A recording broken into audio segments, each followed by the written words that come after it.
All right, we're on with the last... No, this isn't the last episode of the year. This is the Christmas episode. Merry Christmas. Merry Christmas. Merry Christmas. This has happened so quickly, and I just have to say before I forget, you have the most defined cheeks I've ever seen in my fucking life. Thanks, I think. I've been trying to find the straightest way possible to say that for the last hour, but I didn't know how. Is that from eating? Or were you just born that way? Well, I think I was already born with a fat head, but eating has made it worse. Bro, you got a big old head. I swear. in the most respectful way ever. you got a big ass Rottweiler head on you. The box head. Have you ever, I know this is a weird question, have you ever tested your bite force? Because on God, I think you'd have like a bite force of a Rottweiler. To be honest, I've been asked that so many times. Have you? But like, no, the answer is no. But the funny thing is, I actually chew on this thing. It's called Jaws-size, this rubber ball thing. That you put in like your molars or like your back of your... And I actually can chew through it. Is that like a training exercise for competitive eating? Well, not officially. There's no playbook for competitive eating. But You'd imagine that would help. But I found it helps me immensely. So because it's in my playbook. I watched a video of you just before you got here. Of you, you obviously have heaps of impressive videos, but I just stumbled across the one where you were eating a burrito, a 1 kilo burrito from a Mexican joint, Mad Mex or something. 53 seconds or something. That is just fucking, I don't know why, that just baffled me, and because I wouldn't even be able to bite through it that clean because I got such a little mouth. But it's so impressive. Thank you. How long have you been doing it? This is my 4th year. For people who don't know as well, can you introduce yourself? Sorry. I'm JWebby Can Eat. That's it. JWebby Can Eat. Short and sharp. Number 1 in Australia, number 4 in the world. Yeah, crazy, right? Which is like, is there like a world competition for this? Yeah, so like obviously I do contests, right? So well, firstly, I guess I should say not every competitive eater eats in contests. Yeah. So you got the YouTube world and you got the competitive eating world, yeah? Yeah. So I do both because I'm a competitive guy.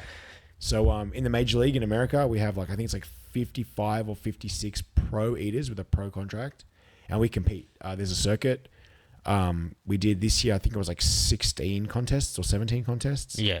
And we compete for prize money on TV and whatever. And this year, in my rankings, number 4, I think I won 7 contests this year. Who's number 1? Joey Chestnut. Never. Oh, does he do YouTube as well? No, he just does contests. Is he a freak of nature? Beast. Is there like is there like number 1 and then everyone else? Like no one's really on his level yet, or? So look, the short answer is yeah. Like Joey's the GOAT, right? He's been doing this for like 22 years. Fuck. Yeah, beast. But the thing is, like, he's the king of hot dogs. Like, he pumps hot dogs. But the thing is, like, we all kind of have our strength. So I've beaten him at chicken wings. Like, I've beaten him. Like, smashed him. Respectfully, smashed him. Just like he smashes me at hot dogs. Is it just like a different a different method? Or? Yeah, because there's like technique. Some are speed, some are technique, some are volume, like whatever. He's good at a lot. But like, we all kind of have a weakness. He's just good at a lot more than us. What's your weakness?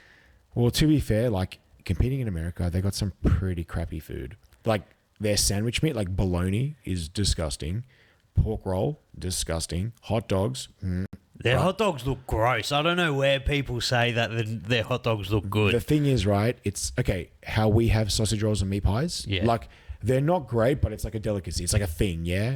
It's a snack when you're driving to work. But we grew up eating them, you know, their parties at everywhere. Sports events, whatever. That's a hot dog. Gas stations, barbecues, sporting events, school, like canteens, tuck shops, whatever. Like, they grew up eating hot dogs. So the hardest thing for me, we didn't grow up eating this American, like, processed sandwich meat. So that's the hardest stuff for me because it tastes yuck, you know. Really? Oh, interesting. Bad. Yeah, you never really think about, because on YouTube, obviously, you're eating more like delicious food. Competition would just be like... The worst part about competition, so like say the competition is like 1 p.m. They'll prepare the food at like 10 a.m. and it just sits there all day. Yeah. Because they got to prepare so much, right? Whereas when it's like the YouTube videos, whatever, like the restaurant's like, yeah, let's do some hectic shit. And they cook you the best food and it's fresh and it's mad. And most of the time it's like proper like restaurant food. Like, you know, it's very rare I'll go to like a McDonald's and do a food challenge, right? Sometimes for a laugh. But like most of the times it's mad food. Were you always like this? A big eater? Yeah. Well, I was a fat kid until I was 17. Bro, you're like every single ethnic mother's dream child. Just full of food all the time. I got a story for you, actually. So I was always a pretty big eater, and I was a fat kid growing up. But when I moved out of home, my dad, we had a local butcher. We lived in the same area growing up for 20 years, whatever. When I moved out of home, my dad stopped buying as much groceries and stuff. He went to the butcher. After a few months of me moving out of home, and the butcher's like, is everything okay? Like, you're not buying shit anymore. My dad's like, oh, my son left. We don't have to buy as much food. So I was always a bigger eater, but I never sat across the table and thought about what are you eating versus what am I eating. I grew up in a family where my mum will put the food in the middle of a table and you will just take what you want. Yeah. So I wasn't like analyzing your plate. Yeah. You know? But then when I started competitive eating, it's all about like measuring, right? And like how quick can you eat this amount of food and whatever. So a lot of it I was already pretty good at. But like any sport, you can train to be better. And that's what I do. I've always wondered with competitive eaters if there's like something that you have to be born with to have it, because I know big eaters. Like I got a mate that when there's like a meter hot dog or a kilo schnitzel, they'll give it a crack and they'll eat it, but then they'll fucking vomit in the car for 6 hours after. You know, like that's a natural, I guess, big eater. There has to be something physiologically with you that's different, or like that. It's like the top 1% in anything, really. But like the top 1% of eaters in the world, there has to be something different with how you use processed food or something. I definitely think there is genetically something that we're bigger eaters, we can swallow more, whatever it may be. I imagine you don't have many food intolerances. Well, you can't. Well, like, bro, I look at ice cream and I shit myself. Like, I can't eat dairy anymore. Since I turned 30, I've just gone to shit. If I eat anything, I know I'm going to cop it the next day, but I still do it. I refuse to, like, stop eating the delicious things of life. To be honest, there's a few competitive eaters that are lactose intolerant and they take those tablets. Yeah. It's pretty funny. But to be honest, I think to be a good competitive eater, you can't have intolerances. Like, you don't have time for that. Like, you can't have a stomachache halfway through. Honestly, you can't. And the other thing is, like, a lot of the time, like, take a contest, like, you're abusing your body. Like, you're already going through pain. Like, a contest is not fun. Like, it's mad, but it hurts. Right? Afterwards, it would suck as well, bro. Right? So imagine you had an intolerance on top of that. You would be cooked. Yeah, you wouldn't be able to sustain it. No. Is it like carbs? Obviously carbs, or not carbs, like breads and grains and wheat and shit, that would fill you up the most. But what's like the most difficult one? Is it meat? I imagine like just a ridiculous, retarded amount of meat would be just the worst. You get so fatigued, it would taste the same after the first 2 kilos. Well, correct. I was going to say, so flavor fatigue is a thing, right? Yeah. But the short answer to what you asked is food you don't like, whether it be, a certain type of pasta or a sauce or a grain, whatever you don't like is tough. So for example, right, I can eat a 20-pound pizza. Because you love or pizza. Maybe not 20 pounds. I can eat a 15-pound pizza, right? 15 pounds, was that like 8 kilos? 7.5 kg, right? But if you gave me, 15-pound of broccoli, we got a different conversation. 15-pound is 15-pound, but there's no way I'm being able to eat 15-pound of broccoli. Because of the fatigue of flavor. It's just disgusting. I don't like it. Like, for example, I don't really like mayonnaise, okay? So, like, loaded fries, for whatever reason, people are putting mayonnaise on loaded fries now. I fucking hate that. Right? I could pump a 5-kilo loaded fries. You can pump 5 kilos of loaded fries? Put mayonnaise on it, and I'm probably only getting through 3 of that. Don't you need some, like, sort of liquid, like, or not sauce, but use drink, don't use water? So we all kind of have our own drink. Look, if it's a food challenge where it's like, making a video or whatever, I use Diet Coke. I love Diet Coke. Or Coke Zero. I can smash 5 litres of Pepsi in like one sitting. Bro, you see my point? Like, that shit mad. But in a contest, you don't have time to burp. So I use like sugar-free, like cranberry juice or Powerade or whatever. I actually don't like water. I like soda water. Oh, bro. The fizz gun, yeah, 100%. Because I just fucking hate wasting my weird thing with food is I hate wasting stomach space on shit I don't want to eat. So if I don't want to eat something, I would rather be hungry than eat it. It's a very first world problem. But like, I hate wasting stomach space on shit. I like soda water. Fucking hate plain water. 100%. I'm with you. I've got a tap in my house, like one of those zip taps. Oh, do you? Yeah. Is that do hot water as well, eh? It does hot water, cold water, sparkling water. How much does that cost? Bro, I think it was the best $1,000 I've ever spent. Hooked up to the tap, so it's mad. Plumber full did it mad. That's excellent. It's mad. Get a bit of like that sugar-free cordial. Bang, bang. Sparkling water. Is it weird to like get used to, because it's not the most glamorous sport in the world? It gets fucking pretty nasty. Like when you're on like the last couple bites and shit, food all over you.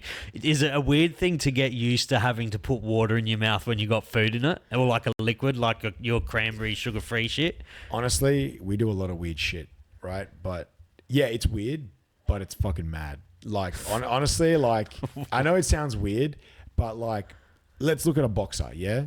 They put their body through hell, right? They train like a maniac. They prepare their body for game day to be punched in the face. Yeah. A boxer's job is to get punched in the face, yeah? Same as me. I'm putting my body through hell to prepare for a contest, and then I'm getting slapped around by a bunch of hot dogs, right? It's same, but different. It's mad. Like, it's so cool to see like thousands of people cheering you on. Like, you forget about all that. What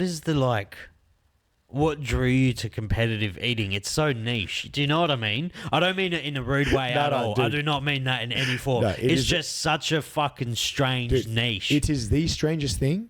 It's fucking honestly, weird, bro. I don't know much stranger things, especially when it comes to sport. Because in America, it's a sport. We compete on ESPN, TMZ, Channel 3. Like, we get coverage. It's mad. Like, sponsors. All of the YouTubers, or like if you're half decent with a good camera on YouTube, those videos just pop, or right? Social media in general. Yeah. So it is strange. It is niche. And I guess, to be fair, once I figured out it was a sport, Yeah. that's what drew me. Yeah. Like, I have this competitive, like, to be fair, it's weird. Like, you got the competitors that compete in contests that don't do social media. And then you've got the social media guys that don't do contests. Now, there's a few examples. Matt Stoney, Beard Meats Food, they used to do both, but have since retired. Matt Stoney was fucking balling, wasn't he? Gun. He's probably the biggest, besides Beard Meats Food, he's like the biggest content creator, I'd guess you'd say, on competitive eating. Probably, yeah. You know, Eric Electric's pretty close in there as well. But the truth is, they did contests for a while, but they know their bread is buttered on YouTube, right? Yeah. Whereas the ones not on YouTube, they're making money from contest winnings. There's not many doing both. I'm actually probably the only one now doing both, really, which is kind of cool. But the truth is, like, the competitive eaters, like the actual contest eaters, we're all weirdos. We're all weirdos. Yeah, there'd be something going on there for sure. It's a weird way to punish yourself, you know what I mean? Right? But we're all kind of strange in a way. And that's probably why we all get along. And that's probably all why we love what we do. But it's hard to explain because, like, we've all gotten into it from... A lot of us are from a sporting background.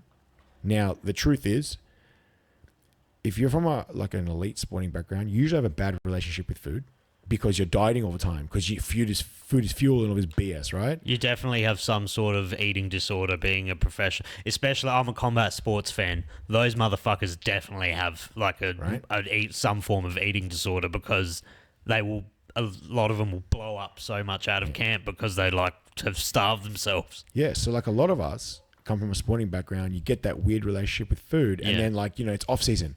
I'm going to go for a cheeseburger. And then like, let's be honest, like, okay, a lot of them, I love bodybuilding, yeah? A lot of bodybuilders don't have money. They're spending money on supplements and gym membership and clothing and whatever. So the opportunity to get a free burger and a cheat meal, it's appealing. Now you look at how many competitive eaters are like ex-bodybuilders, yeah? Because they can consume so much. Well, they probably hadn't eaten a burger in 6 months, gorged themselves crazy, ate like a 1 or 2 kilo burger, got it for free, cost them nothing, and had their cheat meal. Oh, now I understand what you're saying, because if you eat if someone has a challenge up, then you can eat it for free. Right? Oh, now right. So that's how a lot of people got into it, right? No shit. And then you got a bunch of us that just got into it for a joke, like a free feed. Oh, man, that's a free feed. I'll do it. Cool, whatever. But truthfully, that's how a lot of us started, just getting a free feed. It's the thrill of getting something for free. When did you realize that you were when did it not be just a joke or something you do with your boys? So during like COVID lockdown, right, I couldn't go to work. So we started making TikToks for fun, me and my wife, yeah? And I started doing food challenges in my living room just for a joke because, like, what else could you do during COVID? It was boring as hell, yeah? After COVID... That's when contests started back up. And I went to a few contests and I won. And I'm like, this is fucking cool. Like, this is mad, right? And then I got invited to compete in America. And that's where it all changed. I went from, it's fun, mad, win $1,000 here, free meal here, whatever, yeah, to go to America. And it's like a proper contest. So you've only been doing this for say 5 years? 4. I'm into my 4th season. And you're number 4 in the world? Crazy, right? Is that one of the fastest? That would have to be. Yeah, so I think I was one of the first people to be ranked, one of the only people. I'm definitely the first Aussie to be ranked number 1 in my first year. Because in my first year competing in Australia, I won every contest and I broke every record. Like every That's record. a fucking weird talent to have hidden for so long. Do you know what I mean? Because being number 1, that's such a big thing to have just at your. Well, the craziest part was I broke all the Australian records without any training, not knowing what the hell I was doing. I just turn up, eat food, smash it, right? When I went to America, this is where it changed because I realized these guys treat this shit seriously. Like there's money on the line, there's TV opportunities, sponsorship deals. These guys are training. I'm like, okay, how do I do this? I came second in my first ever comp and I think 4th in my second comp. They offered me a professional contract. And I'm like, now I need to qualify for Nathan's. Qualified for Nathan's, came 3rd, mad. I'm like, all right. But now I'm like, I'm not that, I don't want to be that one-time wonder, one trick pony, turn up, fluker, podium finish and whatever. I'm like, I got to get better at this shit. So I started watching everyone on YouTube, studying, what do they do? Watch Joey's documentary, watch Kobayashi's documentary, all this stuff, right? I started trying different things. Started training, stretching my stomach, training my jaw. I like a foam roller. I was digging that under my ribs. I was doing some crazy shit. Why? To expand my stomach. You're fucking joking. Because I spend maybe 2 hours a day. There's a brand called So Right. They make self massages and they do for your hip flexors and your neck and this and that. I'm the hip flexor one. It's like a U shape, like a concave. I'm laying on it, digging under my ribs to try and loosen my gut, and it works. It works. It hurts, but it works. God knows how healthy it is. That's the wildest shit. I swear, I do. Do you get your bloods done and stuff regularly? All the time. You good? I'm good. Honestly, my dentist hates me. You're a dentist. So I'm a left-hander. I chew across my mouth in a contest, right? So I'm putting my food across my mouth and chew it. Yeah. I got 2 receding gums here. And my dentist's like, what happens when you get a receding gum? They got to do a skin graft. I'm like, fuck that. I'm going to Turkey, brother. I'm going to get some veneers. Look at this shit. That's fucking... It's cooked up. It's a very interesting way to make a living. Honestly, it's the most cooked way. Because I have a good relationship with food. Because I was in the fine dining industry for a fairly long time as a chef. But your relationship with food is so different to mine. Do you know what I mean? It's so. Do you have can you go out and just enjoy a meal? So I enjoy every meal. Honestly, even the food challenges, the thing is, everyone's like, oh, you can't enjoy it. Okay, let's go back a notch. It's okay, so I love speed. I love cars. I love motorbikes. I got a problem when it comes to best, right? When you first get your motorbike license and you got your L's and you think you're mad on this little 180 thing, whatever, it's cool. Then you get a Ducati and it's a game changer. Scares the shit out of you. But you love it even more, yeah? So same as eating. I can eat faster, eat more. It's more intense, so I taste everything way more. Everything's amplified. It's just bigger and better, right? So now I enjoy food more because I don't have to choose. Okay, say you go to the pub. Do I want a steak or do I want a schnitzel? I'll get them both because I can eat them both. Bro, that's actual fucking a game changer because I'm a petite motherfucking human being. Right. I can only have one of them. Right? So now I enjoy it more because I don't have to choose, right? I enjoy it more because okay, so I hate wasting food. So I can imagine. Food doesn't get wasted in my house. Is that the dirtiest thing when you can't finish something? Burns my soul. Burns it, right? Because I hate wasting food. So now I don't have to choose. I don't waste food. And the truth is, when you get something, it's you think it's going to be mad. It's not that good, but you're full. Like you said, you hate wasting space. That's the worst. Imagine having almost a lot of freaking space. Yeah. So you wouldn't be so cut if you ate something not so great because you can just top it up with something else. Yeah. That's what I can do. Yeah. Did you have to learn how to obviously did you have to kind of David Goggins yourself to push through being full? Honestly. Because if I don't smoke a heap of weed, but when I smoke marijuana, I can't smoke every day because I'm not functional when I smoke weed. Right. But it gives me I gorge. I will gorge. My stomach will fucking cane and I will gorge because I just want flavor. Like I get to a point where I'm not interested in food anymore. I just want the flavor. Like, how do you train yourself to get fucking past that? So, a big part of what we do, whether it's healthy or not, is disconnecting your brain and your stomach.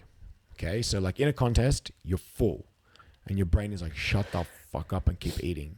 Like, because if you don't eat, then the person next to you is gonna eat, right? So, the other thing is like, there's food you don't like, but we're in a contest now. Like, it's too late to turn back now. Like, what do you want? It's not 5-star dining, bro. It's not called sexy eating. It's competitive eating, right? So, a lot of what we do is you're trying to disconnect your brain from your stomach. So you just switch off.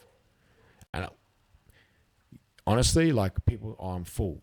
Brother, until you feel your stomach bottoming it out on your pelvis. I would have never been as full as you have in my life. And I thought there's levels to this shit, right? Like it took me a long time to figure out what this means. Bro, full has a new meaning in my life that I can't even explain. I don't know anyone that would be as full as you have been, like ever. Do you know what I mean? Honestly, dude, it's cooked, man. Like no, like there's only like maybe fucking 5% of people in the world that will ever experience how full you can truly be. Yeah, honestly, when there's like food like all the way in your sinus, you're done. Do you recall a time when you were just starting the first time where you were like, oh fuck? To be fair, like one of my most like, I don't know if you can call it the lowest moment, but like my biggest learning experience, I got disqualified from a contest because I was sick. Not because I was sick, I ate tamales. Yeah, the corn. They're like husky. Yeah. I was so full it came through my nose and I got disqualified. What do you mean it came like you vomited? Well, no, at the start it was just hot, like tamale coming through my nose, and then I think I panicked and then I vomited. Is that like a thing that happens? Well, I think I was so full, tamale was in my lungs. Right? What do you mean? Well, like I physically had nothing left to swallow. Like I was here this deep. And it was just I think it was like 97 tamales in 10 minutes, right? And it was like here. And I had my mouth closed like this. And then it comes out of my nose, like shoots like a pellet. I'm like, what the fuck is that? It's like, pow, pow, pow. And then I'm like, what's going on? And then it was on, brother. Like it was on. And I got disqualified. But that's when I realized I've unlocked some shit here. I got disqualified. It was cooked. But I didn't know how you could do that. I'm like, I found some new fucking levels now. Like I need to learn to handle my shit. I'm that full. There's food in my fucking sinuses. How do I handle this shit? That's fucking... It's cooked, right? Impressive, but like fucking hell fucking weird. That's like one of the weirdest things I've heard in a long time, dude. Welcome to my life, brother. That's so... Is your parents, are they alive? Yeah. They have like, from our conversation before, they seem like pretty ethnic people. What the fuck? I guess because you had big success on TikTok originally. Yeah. That probably would have been easier to sell to them. Like, oh, I'm going to kind of quit my job and eat competitively. No. Nah. Right. So my parents are old school. Yeah. Come from the kind of save all your money era. Buy a house, pay off your house. Just don't live without. Don't live with above your means. Like be sensible with money. Save half your paycheck. This kind of shit. I went to uni for 6 years. Got an economics degree, business economics degree. Was working for UFC, whatever. What? Yeah. Really? We'll go into that after. Yeah, and then I said one day, like to my mum, I'm going to do this eating thing. She's like, what are you talking about? Like, don't be stupid. And I'm like, no, man, like I'm actually going to give this a go. And she's like, didn't think I was serious. And then my dad's like, what the fuck is wrong with you? Like, you fucking spent all this time in the corporate world, got all this experience, business experience, blah, blah, blah. You got a good job, blah, blah, blah, nice car. And I remember this. So this is when I had to break it to them, yeah? I had already quit my job. I didn't tell them yet. I'd already sold my car. Oh, no. So I had an R35 GTI. It was my baby. Oh, you let it go. Well, I promised my wife, if I'm going to fucking do this, we need to fund this shit. And so we're not, fucking cooked on the street, right? So don't have debt. Sold the car, paid off the debt. Kept some in the bank for to fund rainy this, day. Right? I did all this without telling my parents, and I had to break it to them. Bro, we're at a Chinese restaurant where we live. Bro, first I thought I was joking. And then my mum, like ghost, like, Oh, poor lady. and then like my dad doesn't really get angry, eh? And he was just like, "Are you fucking serious?" I'm like, "Yup." He's like, "You sold your car." Mom's like, "No, you didn't." I'm like, "I sold my car." What age were you at this point? So I would have been 30, 32, 33. It's a wild thing to hear from your 32-year-old son, I guess, isn't it? Bro, my mom had a breakdown. Yeah. My mom had a breakdown. And then, like, my parents were like, what the fuck? They were mad at me for ages. And then, like, so, look, I'm the kind of person, if I've made my mind up, you can't change my mind straight out. Like, if I got my heart set on something, I'm going to find a way to do it. You need to fail at it yourself if you're going to fail at it rather than not try. Right? Even when I'm failing, I'm going to try to put myself, Yeah. like, this is how I am, right? So, I'm like, all right, cool. Whatever. Dinner didn't go down too well that night. Whatever. But I'm like, let's roll with it, you know? And then started rolling, was mad. And then the funniest thing happened. So my dad took my mum's wedding ring to the jeweler to get it polished. And the jeweler is like, goes in the back, and the jeweler's son also works at the jeweler. And the jeweler's about my dad's age. The son's probably about my age. And the son was watching a video on, I think it was YouTube or TikTok or something, and he put his phone down on the counter to go get my mum's ring. And my dad's like, "That's my son." The jeweler's like, no, it's not. My dad's like, "That's my son, James. Like, what are you talking about?" And his son's like, "Are you fucking serious? Like, you're JWebby's dad?" Like, and my dad's like, "That's pretty hell weird. Like, what the fuck, right?" Anyway, so that's scenario one. Then scenario two, my parents were moving house. Removalists, packing up the house, whatever, family photo, and I found a photo of me. And one of the removers is like, "How do you know that guy?" My mom's like, "That's my son." The remover's like, "No, it's not. That's JWebby." My mom's like, "Yeah, my last name is Webb. Like, that's my son, James." They're like, "No, Mrs. Webb, like, you're a fucking G, this and that." And it started like falling into place from where the penny kind of dropped from my parents. I gotta see them like, Right? And then the funniest part. They move into their new house. The landscaper comes. The landscaper's Lebo, right? The landscaper's Lebo. And I get mistaken for Lebo all the time, yeah? Anyway, they're on their like smoker break, whatever. And my mum goes to offer them a drink or whatever. And they're watching me on TikTok. And my mum's like, "Oh, a lot of people are watching my son. Hey." The landscaper brushed it off like thought this lady was cooked. And then they went inside later and saw the photos. And they're like, "What the fuck?" And then like the penny dropped for my parents. Like, I've got some kind of notoriety and people know who I am and what I'm doing is crazy. And then like my parents being my parents, they started asking questions. Like, "Is this cool? Like, what's going on here?" They're like, "This guy's our fucking legend. Like, we love this guy." And then before you know it, like my parents' street all know me. My brother's friends all know me. Like, it's all happening. Then people that my dad work with, they're like, their kids are asking their parents to ask my dad for merch and shit. And it all kind of just all played out, right? So they fucking hated me for like 6 months. And then it all kind of played out within a month. And then they think I'm the fucking shit. And now my mum wakes up when I'm competing in America, my mum's up at 3 a.m., streams YouTube onto TV. They've got a 100-inch TV. She's streaming that shit, surround sound, everything. oh, bless her. And when I lose, she's like, "Those fucking bastard Americans. Like, why didn't you beat them?" Oh, you know what I mean? Dude, that's such a feel-good story. Right, it's crazy, It's right? like the plot to a fucking Pixar movie from the 90s. That's so good. But I guess for my mum, once she realized people like it, and it's like, look, being the WOG, right? It's all about like community and are you accepting the community or whatever, yeah? So for my mum, that was like that, right? And obviously health risks, right? Once I showed her I'm healthy, she was okay.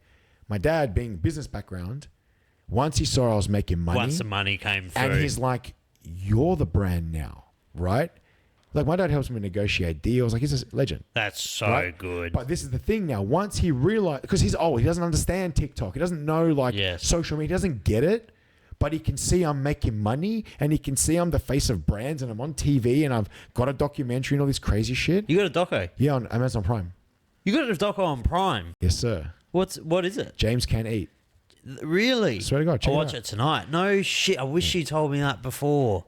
I wish I knew before. Sorry. Yeah, I would have watched it. Yeah, That's excellent. It's pretty intense. But yeah, once my dad saw all this, he doesn't get it, but he understands like people get it. Yeah. So he's just like, he understands the dollars, right? and cents. Well, that's the truth, right? Like nothing's worth it until you make your money. It's the same as my dad. My dad fucking can hardly speak English, but like the pod's been, he's like, you got to go out, like literally today, he's like, oh, you got to go in your backyard more and not on the pod so much. And I was like, the pod made this much money last month. And he was like, okay. Yeah, I'll shut up now. And then he came today and he's in the backyard.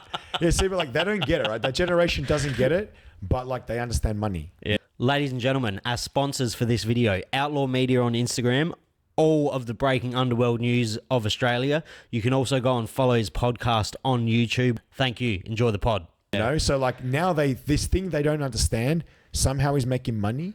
They're like, the fuck? It's just so foreign to them. They're like, what's fucking wrong with these people that want to watch my son fucking gorge himself? Bro, I'm not even joking. My mum will ring me like, I can't even fucking watch you. But she's like, I know everyone else is watching you. I'm like, okay. I cop a phone call every second fucking... Well, I cop a message from my mum every week. It's like, you shouldn't have said that. Why'd you say that? Like, give the people what they want, I told you not to watch them. She'll watch every fucking episode. It's that WOG mentality, man. But look, it's a blessing and a curse, right? Like, I'm blessed that my parents give a shit about me. It sucks that trying to explain it to them is just like fucking banging your head against a brick wall. It's just that WOG mentality of like, you're just so scared of disappointing your parents all the time. You live in fear. You really do. It's like, if you grew up in a traditional WOG household, there is an element of fear in that house because you don't want to let them down. And I was always the fuck up, so I was always fucking pissing everyone off for so long. And that's the thing, right? Like now it's like we're in this time where like weird people are appreciated though too now. Very much so, right? Where like social media is making a lot more things acceptable, right? But the flip side of that is we're also in a time where it's very fucking risky not to have money in the bank. Oh yeah. So people aren't doing things that aren't making them money. So to say I'm going to quit my corporate job and sell my fucking car and chase this weirdo dream, I can only imagine what they were going. I'm sure they didn't sleep for days. I'm sure they went home and just didn't sleep for days, right? But in my head, I'm like, I fucking got this. Did you buy the car back? No, but I just bought an RS3. That's even better. No, it's pretty good. To be fair, I change my mind a lot. Yeah. I go through cars like water. So like, I just buy cars for fun. Like I have a sickness. Like I'll get bored of a car, get rid of it, get something else. I have mates like that. I don't understand it. I had a 1999 Corolla for fucking like in manual, just a piece of shit. I love that car, bro. I just got rid of it like 2 months ago. I had it for 6 years. Never serviced it. Nothing. It was perfect. Cars are my thing, man. Like Really? honestly, like I love sneakers and I love cars. Sneakers. Yeah, I got like 350 pairs of sneakers. What's your flavor? Bro, Jordan 3s are my all-time. Jordan 3s all-time. But you know what? I go through stages with them too. Like Jordan 3s, I'm like Grail. I wore them to my wedding. Like Jordan 3s are the shit, right? Clean Jordans are good. You can wear them with anything. 100%. But then I go through stages now. Like, you know, Dunks are cool now. You know, TNs are red hot at the moment. Yeah, see, they just don't suit me. You look too Arab for that. Way too, you know what I'm saying? Like, I'm not doing myself any favors as it is, right? Yeah. So yeah, TNs aren't really my thing. I went through an Air Max stage. I went through like Air Maxes are cool. I went through an Adidas Supers, like Superstars, old school. Yeah, see, they're gone. Put little weird fucking patterns on them. It's fucking, the fashion was wild back then. Yeah. I think Yeezys are my favorite shoes. Really?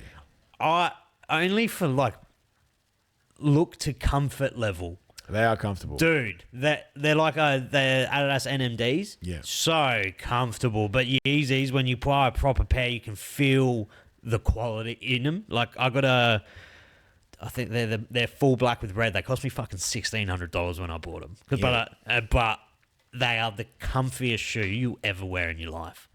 I'm a sneakerhead. You don't have to tell me twice, brother. Jordans, I don't find fucking comfortable at all. They're just so elite, man. They're just Jordan 3s are all time, man. But that's the thing. Like, cars and shoes are my thing, and it's just like, well, what can I do, bro? We can't choose what we like, right? We can, but like, you know, I don't know why. I'm just drawn to those two. What did you used to do for the UFC? This whole podcast, it's not a UFC podcast, but it's predominantly an MMA podcast. Yeah, so I was general manager. And I worked in I went to a few franchise gyms and I had to like build them up, recruit people, run them, sell our memberships, that kind of stuff. Really? Pretty much run the gyms, yeah. Really? Well, the UFC PR. UFC Australia. Oh. So like how UFC in works Sydney. is in Sydney. Yeah, So yeah, how it works is like you got UFC, like Dana White UFC, and then you've got like licenses all around the world. So you got Asia, like there'll be Singapore, there's probably one in China still, you know, whether it's Japan. Mexico, I think they're doing one. You know what I'm saying? So they're all independently kind of licensed. And one guy had the Australian license, and I worked in that hierarchy in Australia. And what was so? Just say your job again. Now that I understand. I was general manager of UFC Australia. Yeah, and you were and what would you mean? You were like scouting people almost. Yeah. So for example, I'll go in, run a club, have to hire, fire. You know, for example, audit it, sell memberships, make sure it's making money. You know, that kind of stuff. Did you go into that because you were a fan of combat sports, or just fell into it? I was a gym junkie. I love gym and I love business. I went through a stage of being like a personal trainer. Yeah. But like, so I used to work at Fitness First, like back in the day, right? But I realized that's not a career because like you become trainer of the year doing 50 sessions a week, but that's 50 hours work. Yeah. I'm like, this is not. The real money in fitness is influencing now. Right. So, but before this influence and stuff, I started, and obviously because I had a business degree, I'm like, okay, fuck the coaching. Like I want to go climb the hierarchy. And I just worked my way up in that kind of realm. Working for UFC was a good time, but big fucking company. Well, not anymore. In Australia, it's in liquidation. It's finished. See you later, right? There's no more UFC gyms anymore, right? They're all Isn't there? Nope. Not even in Perth. There was one in Perth, wasn't there? They're all independently owned now. Some of them are rebranded. Some of them are just Yeah, it's a mess. It's a shit show. Interesting. Everything happens for a reason, yeah? Because you could have lost your job. Well, no bullshit, right? So how this all kind of worked is I sacked it in like the March, qualified for Nathan's in the July. By next January, they're in liquidation. Fuck, that's so close. Right? So whether it was already going downhill and I didn't see it, or whether something happened that I'm not privy to, the bottom line is I jumped ship, I'm on the up and up, and see you later. There you go. So like everything happens for a reason, yeah? I had to go through all that bullshit with friends, family, whatever, to come out the other side because what I was doing was a sinking ship and I didn't know it. Without, I don't know, when you're eating like, say, hot dogs and I noticed when I was watching your burrito video, you don't chew, eh? You never really chew. You kind of like, you chew enough to compress the food. So you crush it. So like you don't all the way through, you kind of like press it down so you can swallow it. Yeah, right. So, you don't have time to chew.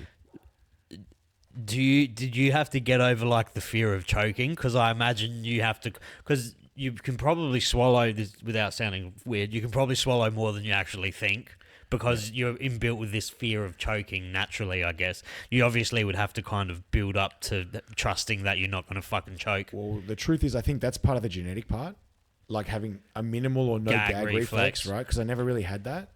So I think that's part of the genetic part, but you're right. The training aspect is okay. Mental. I swallowed this much. I want to try swallow more. It would be very mental, like because I wouldn't trust. I know for a fact. I think I used to watch this YouTuber. He's actually coming back on YouTube this month. He was banned from it. Steve Will Do It. Do you ever watch him? Steve Will Do It had a viral video because they got the canned hot dogs in America. Yeah. He swallowed like 6 of them. Anyway. Yeah, like. The thought of that makes me want to fucking vomit, but you'd be able to do that with ease. 100%.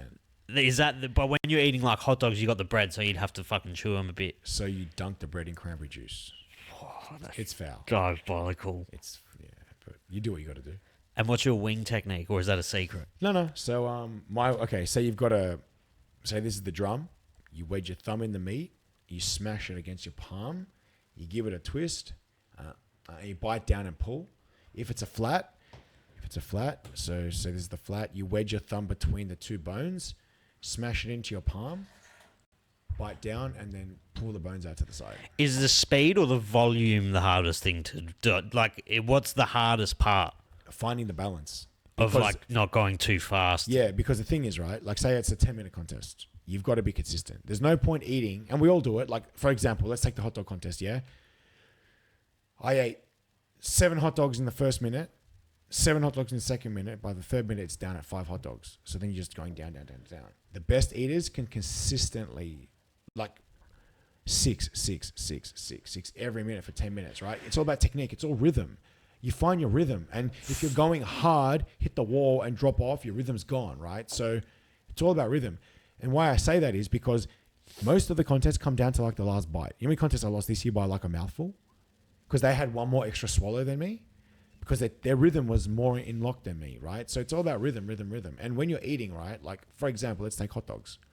It's not like hot dog bun, drink, this, that. In your head, you're like 1, 2, 3, 4, 1, 2, 3, 4. And or you're getting in a flow state, right? Like like you said before, you're enabling a disconnect because you're getting into a rhythm. Exactly. So it's just different, right? And so you got to find that balance because the truth is, you need the capacity to win, but you also need the technique to win, and you also need the speed to win. But you go hard on one, the other two will fail.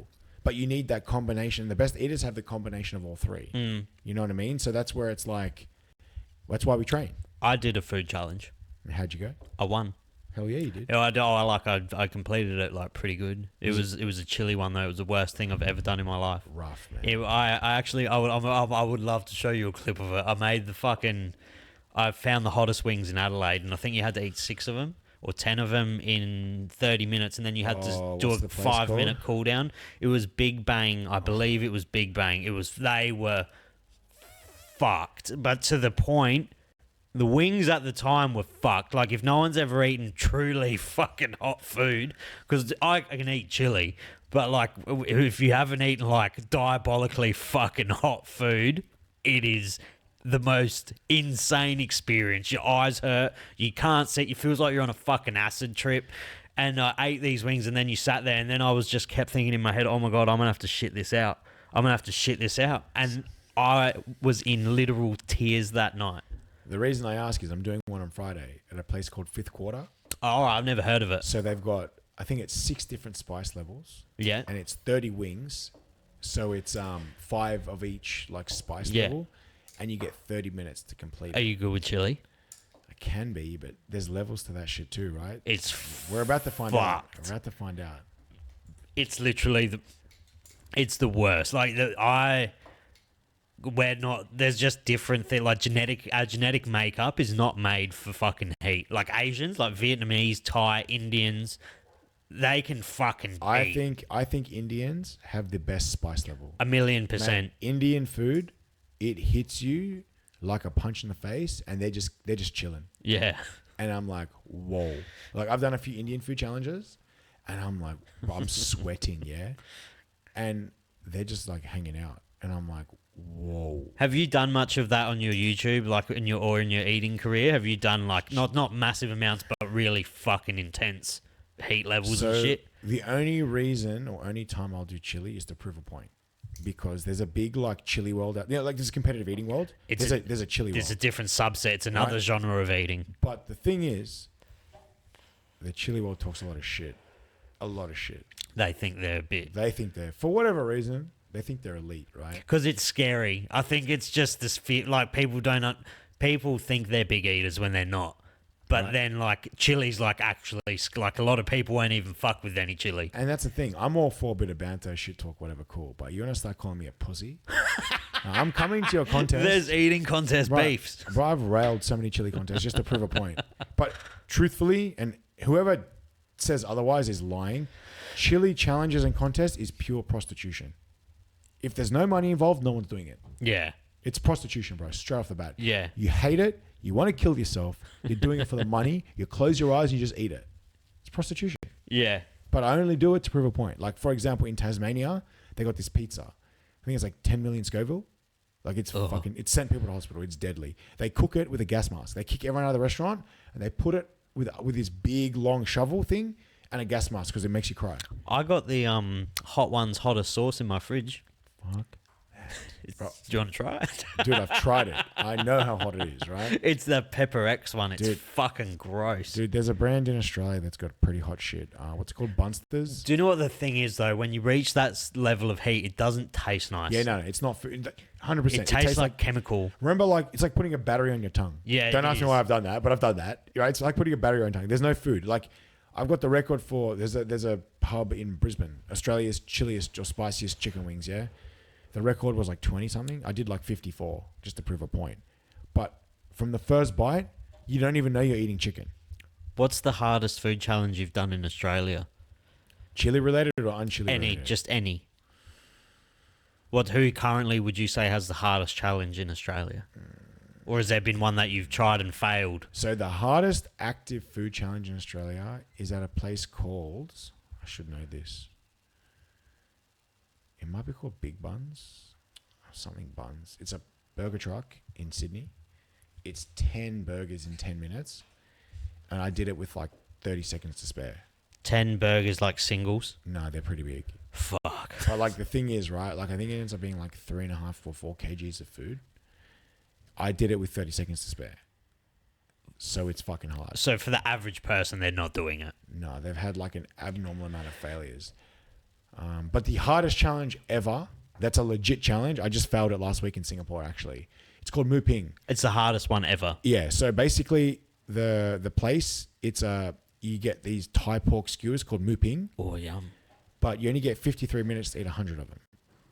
Right? It doesn't. How big is it? That doesn't sound. That it's sounds 6.5 kilos of meat. Oh, okay. That Right? because I was going to say in my head that doesn't sound as hard as the 10 burgers. Yeah. So I only got 83 deep. I failed by 17. Does that eat you up? It burns me, but I'm like, bro, this is fucking impossible. Is that something you could? Is that like the creme de la creme of food eating? The thing is, though, I'm like, it's a 50% a stitch up, 50% I want to go back and do it again. Bro, if you fail it, it's $500. If you don't have a time limit, is there a point of food that you can't eat? Yeah, so me and my buddy Zermatt in Singapore last week, we tried to eat a 35-pound pizza. 35 pound. Yeah, what's that? 18 kilo. Yeah, ish. We tried to eat it. We gave up after like an hour 20. We were just like dying. 30, but that's dough. Right. It's hard to eat. Like a sick video would be you nailing a whole lamb on the spit. Bro, I wish that'd be hectic. I'll cook it for you. Oh fuck. Maybe a baby lamb. It's not. You'd be able. If you didn't have a time limit, you'd probably be able to do it. You get to this point though where you hit the wall where nothing's going down anymore. Do you supplement that with like greens or something? Because on my off days, are you eating like this on off days? Nah, man. So I have a cocktail of vitamins I take. Probiotics, charcoal, digestive enzymes, glycine, inositol, like all that kind of shit, turmeric, anti-inflammatory stuff, whatever. And then on my off days, I'll eat like my Muscle Chef like meal prep meal, and I'll eat like 2 of them in a shake. So it's like 1,000, maybe 1,200 calories a day. So on my off days, I'm eating like a 12-year-old girl, like eating nothing. Do you have like 1v1 kind of scenario things? You just do? We do all that kind of stuff. Interesting. It's all fun. Is there like a big rivalry in the sport? Yeah. It's very cliquey. It's very like people, roll with certain people, won't roll with others. And it's very like, how do I say this? Egocentric. So there's people that will enter a contest or not enter a contest because I'm entering. Really? There's ones that want to go up against me to beat me or try and beat me. And there's ones that will avoid the contest altogether. Because they know they'll not do well. Because in their mind, they can't hack losing to me. And if they don't go against me, they don't have to admit that I'm better than them. People also would probably, I imagine, I don't know, but maybe because you're so fresh to the sport, they'd be like, fuck this kid. Yeah. 100%. Yeah. Dude, but that's the best part. Because a lot of people talk a big game, but on the table, you can't hide. Where are you going to in Adelaide? Have you been to Stacks yet? I'm going there on Thursday.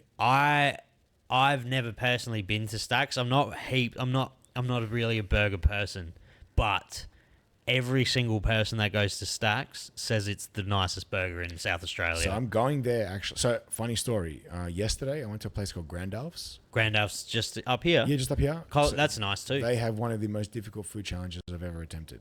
Really? Yep. So you get 15 minutes to eat. So their portion sizes are pretty freaking big. Like actually mad value for money. Like no bullshit. I'll go back there and eat. Their burgers are nice too. So you have to do 2 burgers and fries. You have to do 1 loaded fries. You have to do 1 serve of birria tacos and 2 serves of regular tacos. A milkshake, a slushie, a can of drink, and a bottle of water in 15 minutes. That's a family meal. Bro, it's crazy, huh? And I did it in 14 minutes, 9 seconds. It's tough. You did it though. I did it. Did you put that out yet? No, I'm going to post that next week. Yeah. But that was a good one. And then Stacks, while I'm going on Thursday, they have an undefeated loaded fries challenge. 3 kg loaded fries. So it's fucking... Yeah, 3 kg loaded fries, undefeated. So I'm going to go... 3 kilograms of fries. Yeah, they reckon no one can do it. That's where I come in. Is there a competitive eater in Adelaide? It would be a pretty small circle in Australia, right? Yeah, most of them are in Melbourne and Sydney, and a couple in Queensland. You're pretty fucking spoilt for options in Sydney too. There's so much food there. Yeah, but you know what? There's not many food challenges anymore. Where's like the spot in Australia for that? Melbourne. But to be fair, like Adelaide's food scene's hectic. Adelaide's mad. I love it here, man. I don't know why people hate it. But I want to spend more time here. Straight up, I'm going to come back in the new year, man. Like, knowing what I know now, like, I shouldn't say this, but it's a shit time that it's Christmas. Because if it wasn't Christmas, I could extend my trip. Yeah. You know, if this was like last month, I would stay another week. Nah, you come down next year, and then when you're down this way again, I'll take you around and show you around the dirty south. Dude, I swear, honestly, I was, and this is naive of me to say, but I'm so surprised how good Adelaide is. Dude, everyone from Sydney and Melbourne, they just held right off Adelaide. The whole of Australia kind of pisses on Adelaide a little bit. Well, the thing is this, I never went to Perth. I went to Perth once, hated it. I didn't like Perth either. So, but I was like, oh, maybe Perth's like Adelaide, like whatever. Because to be fair, one of the main issues I had in Perth was racism. Really? But I had the most racist encounters ever in Perth. So I'm like, oh, maybe Adelaide's just like Perth. Again, me just bottling, just naive and maybe not knowing. But dude, I've come to Adelaide, but Adelaide's epic. Yeah, we're hell docile here, man. We're fucking... Dude, everyone's just super chill, man. It's mad. Yeah, it is nice. And the food scene is good down here. You got so much food here. And to be fair, I haven't had a bad meal yet. So it's mad. That would be, like we were talking about before, that would just fucking suck when you got 3 kilos of food in front of you and you take your first bite and you're like, oh, fuck. To be honest, one of the reasons I was super impressed with Grand Alf's, because a lot of places that do hard challenges, the food's not always that great. That's why they're so hard. Bro, their food was going down like butter. Yeah, their food is nice. Legit, man. I was fully impressed with that place. I actually want to go back there like in my spare time. It was mad. Do you know what? I never see people do fish challenges. Like fish and chips? Yeah. They're not very common. To be fair, a fish and chip challenge would be the most popular challenge in the country because no one does it. Don't know why. I personally, again, personal opinion, it's probably because fish and chip shops, like those old school milk bars, they're not on social media. Well, we're not. Right? So they got not much to gain. Unless you're on social media, there's no point doing a food challenge. I'll do a food challenge.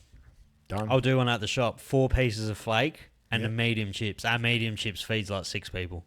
Is it old school like in the Wrap, paper? as is in paper, newspaper. Wow. First stop in Adelaide when I come And back. we fillet the flake there. That's mad. My brother-in-law's got the largest sharkling license in Australia, so he's got like 14 boats. So we get the flake in Melbourne and Sydney comes from his boats. That's sick, man. Yeah, and crayfish and shit. It's not bad. Old school like milk bar vibes? As is, yeah. That's sick. We don't call it a milk bar here. What do you call it? Deli. Really? Yeah, bro. It buzzes me out that you call delis milk bars. Bro, deli's like a wok deli where you get the sandwich, the mortadella sandwich. Bro. What do you mean? For people who don't know what the fuck we're talking about, because everyone's from Adelaide, or most people are from Adelaide that watch the podcast.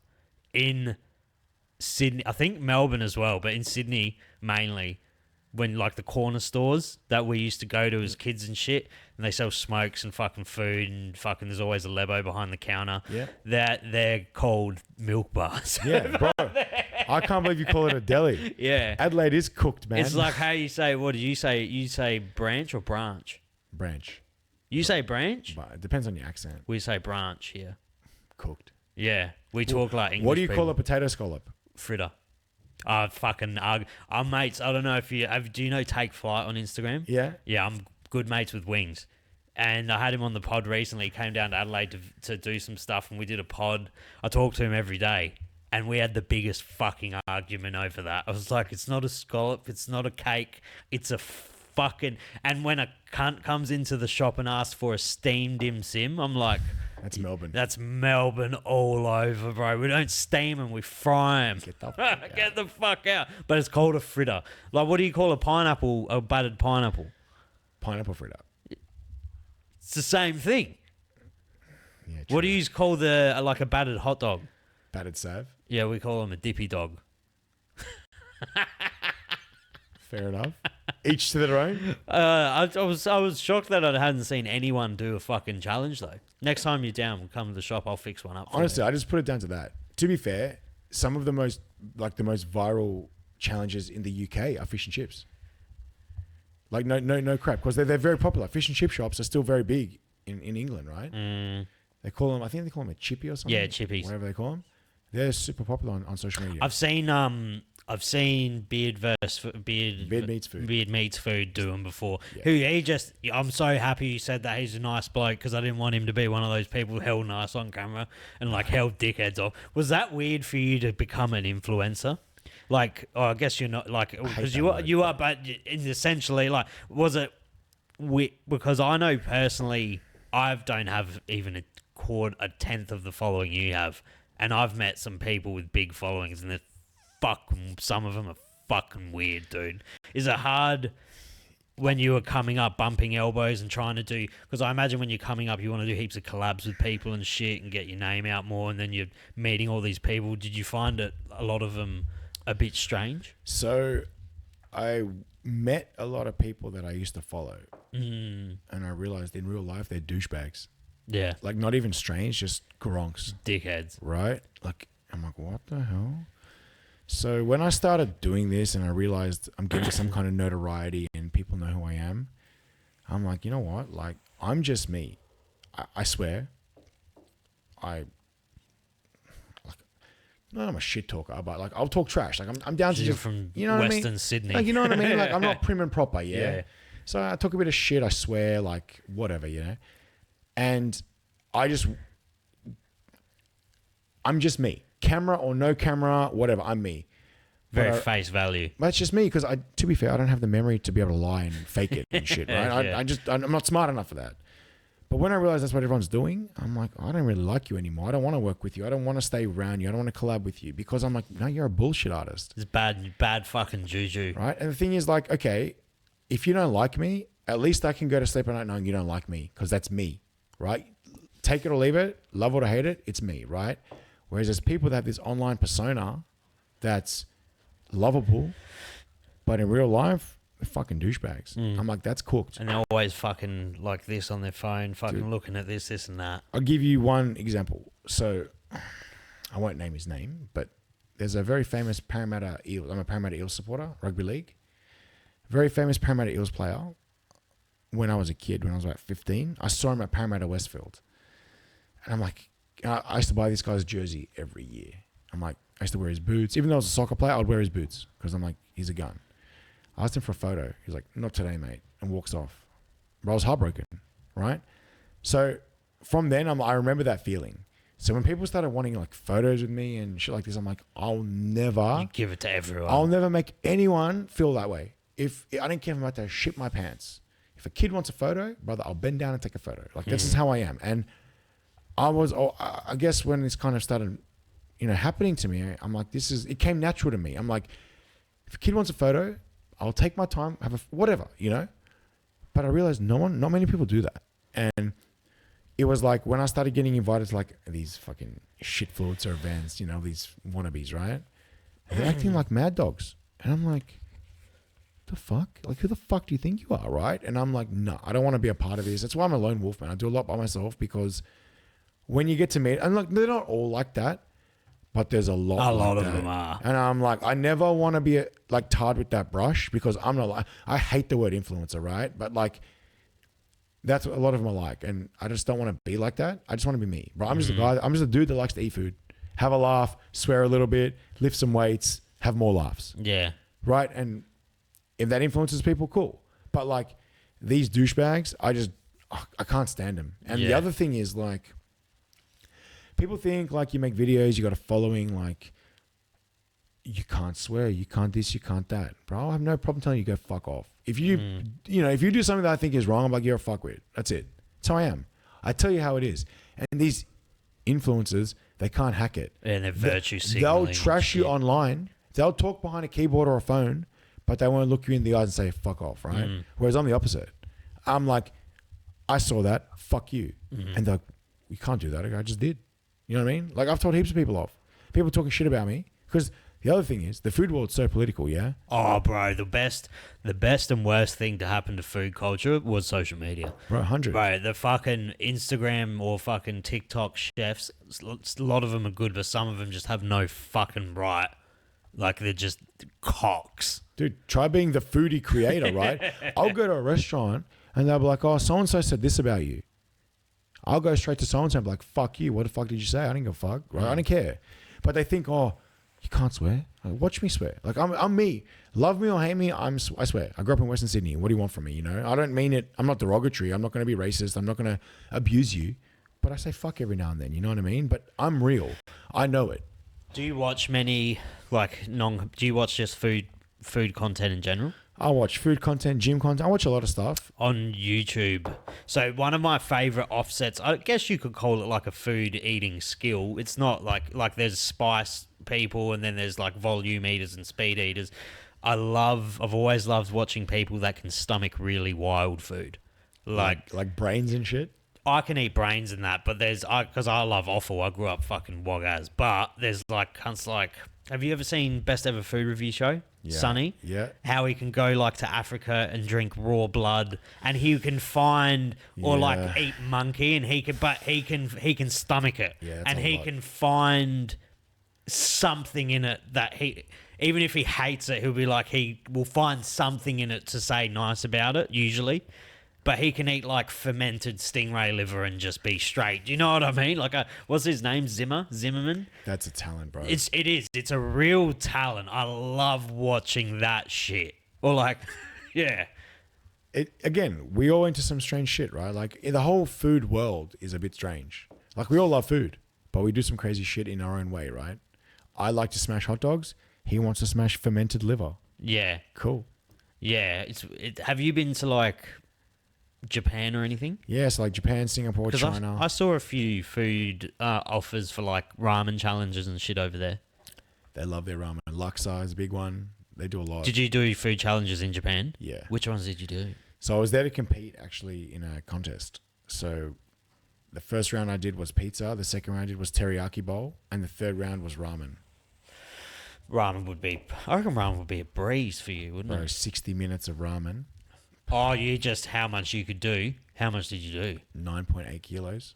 Of fucking ramen? It's deadly. Deadly. Are you allowed at all you can eat?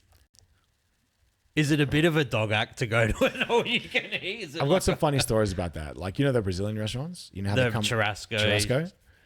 They will skip my table. So, like, they'll go to your table, go to that table, and just keep walking and not stop at my table. I got a funny story about, I don't know if you guys still have them here, or you can eat Pizza Huts. We used to. I think we got one again now. So we have two in Sydney. There's one out in Windsor. We went there with the boys, the competitive eating boys. Like, you know, in Sydney, in New South Wales, I should say, Thursday night is late night. Same here. So everything's open till like 9 p.m, whatever. We're there at like, I think it was like 6:30 on a Thursday night. Meant to be open till like 9:30 or whatever. We're eating. We noticed they're not bringing any more pizzas out. It's like 6:37 p.m. They turn the lights off, putting the chairs up on the tables, like trying to get us out of there. Fucking. So they didn't kick us out, but it was our cue to leave. You know what I mean? Those poor people would have just got annihilated that night from this one fucking table. Funny story, bro. It makes sense that a lot of them would come from bodybuilding backgrounds and shit just because of the caloric fucking intake they're used to. Exactly. Exactly. But so you're here today. We're filming this it is Tuesday today. Mm-hmm. This will probably be out Thursday. Yep. You would have went to Stacks on Thursday already. Yep. And tomorrow, where are you going? Boogie Bakery. You're going. I've done the podcast with the owner of Banana Boogie. Yeah, that's the one. Best vanilla slice in the fucking world, bro. They've made me like a jumbo one. You're lucky, man. That's going to be literally a piece of cake for you, man. That is the nicest fucking vanilla slice you'll ever eat in your life. Eat a pie as well before. I don't know if you want to eat it before so you can enjoy it, but their pies are fucking nuts. Look, I'll take your word for it. I might have to hit one. They're so good. And then on Friday, are you doing one a day? Yeah. For the most part? I'm doing a couple, yeah. I'm going to, is it Kapiri? Kapiri's, the pizza bar. Yeah, that should be good. And they then, got like a jumbo slice. Yeah, the massive slice. Yeah. And then you go home. Then I head home. And then Off for the Christmas, New Year's. I've got Saturday in Sydney, Sunday Central Coast, and then I'm gonna chill for like at least a couple of weeks. How do you bank up stuff? Yeah, I'm pretty lucky. I was gonna say because you're not really talking about like. There's no point of me. This podcast say we haven't really gone into any current events, so that's fine. I can always bank an episode like this. But a lot of the pods are based on current events. Yeah. And if in social media fucking time, if you don't post within 3 days, it's fucking cooked. Too late. Yeah. So, but you're lucky enough where you can bank and kind of have time off because it's people who don't make any form of content. Yes, it is an easier way to make money than fucking a labor job. It's like you can't complain about it, but people don't realize how much fucking time off it takes. 100%. Like as well, like the filming's one thing, then you got to edit. You know what I mean? So like I love it. Don't get me wrong, but like I need like you'd never complain. You'd never be one to complain about it because you're very blessed. But it is a lot more work than people think. Oh, 100%. And also the other thing is like, because I travel a lot. I'm on the road 300 days of the year. Chasing comps. So I want to see my family. Like honestly, like the time off is not because everyone thinks, oh, you need time. No, my time off is I want to hang out with my wife. I want to see my mum. I want to hang with my grandma, my dad, my brother, whatever. I want to see family. I want to see friends. Like being overseas in different time zones. Like, okay, you can text and call, but it's not the same as sitting across the table talking shit. Having coffee and cake with my mom or whatever. You know what I mean? Like I miss that. So I want to take time off because I want to just hang with my family and just do like regular people shit, right? Don't get me wrong. I love what I do, but like I miss my mom. You know what I mean? That's how it is. Yeah. Well, for everyone, I will cut it off because you just ate a whole cheesecake before. And that's probably fucking going to come out your nose any minute now. But if you want to follow him anywhere, is it JWebby Can Eat pretty much on everything, isn't it? Everything. It has been an absolute pleasure meeting you. And if you're ever in Adelaide again, feel free to come back on, talk some shit. Maybe I can fucking join you on a food challenge or something. Fish and chip challenge coming right up. Fish and chip challenge. Next time you're down, I'll do a fish and chip challenge. The JWebby special. Easy, bro. Nice to meet you. Likewise, brother. Legend.